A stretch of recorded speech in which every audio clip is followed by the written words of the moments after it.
গত 1 বছর আগে আল্লাহ তাআলা আমাকে নবীজির রওজায় গিয়ে সালাম পেশ করার সুযোগ দিয়েছেন। আপনারা আলহামদুলিল্লাহ পড়লেন না মন খুলে সবাই? যখন আমি মদিনায় গেলাম, যখন এয়ারপোর্টে নেমেছি, যখন আমি মদিনার শহরে চলা শুরু করেছি, আই স্টার্টেড টু ফিল, আমি ভাবতে শুরু করেছি যায় হায় হায় আমি তো জান্নাতের বাগানে ঢুকে গিয়েছি। এত সুন্দর বাতাস, এত সুন্দর এরিয়া, এত সুন্দর লাইটিং। যখন হোটেলে উঠে গিয়েছি তখন বাজে প্রায় ভোর 3টা বা 2টা, মানে তাহাজ্জুদের সময়। এই সময়টা কি ভাই? তাহাজ্জুদ। একটু মনোযোগ দিয়ে শুনবেন, এই হাদিসটা বলে আমি আমার আসল আলোচনায় ফিরে যাচ্ছি, কোনো সমস্যা নেই। তো আমি যখন হোটেলে নেমেছি, আমাকে যিনি মুআল্লিম, যিনি প্রধান, বলছে হুজুর সাহেব আপনি বাংলাদেশ খুব ভালো চিনেন, জানি এটা আমি, বাট আপনি কিন্তু এদিকে কিচ্ছু চিনেন না, খবরদার এখন সোজা যান, গোসল নেবেন, তারপর রওজায় যাবেন।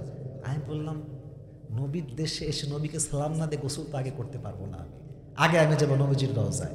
কিন্তু কারে ধরি, কারে বলি, সবাই ব্যস্ত সবার কাছে। আমি হোটেলে আমার সামান রেখে নিচে বের হয়ে গিয়েছি। প্রথমে একজন লোক পেলাম, বললাম ভাই এই না রওজাতুর রাসূল, নবীজির রওজাটা কোথায়?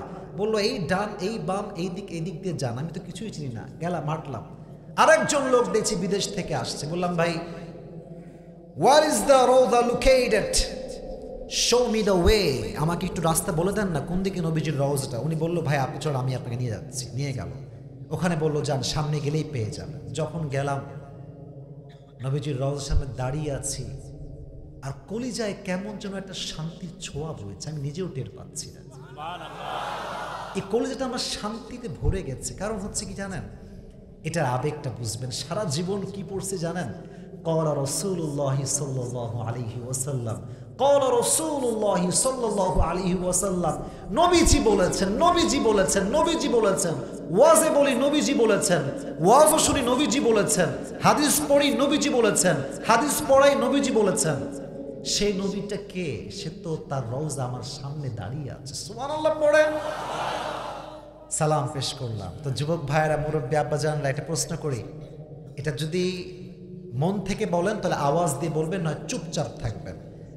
সবার কি মন চায় যে নবীর রওজায় গিয়ে সালাম পেশ করব আমরা? আবার জিজ্ঞেস করছি, কারণ আওয়াজটা মন মতো হয় না। নবীর রওজায় গিয়ে নবীকে সালাম পেশ করতে মনে চায়? আল্লাহ প্রত্যেকটা নাটোরের গুরুদাসপুরের যুবককে, মুরব্বীকে, মাকে, বোনকে নবীজির রওজায় গিয়ে সালাম পেশ করার তৌফিক দান। মনে বড় আশা ছিল যাব মদিনায়, প্রণামে সালাম আমি করব গিয়ে, সালাম আমি করব গিয়ে নবীর রওজায়। মনে বড়, পড়েন, আশা ছিল যাব মদিনায়, প্রণামে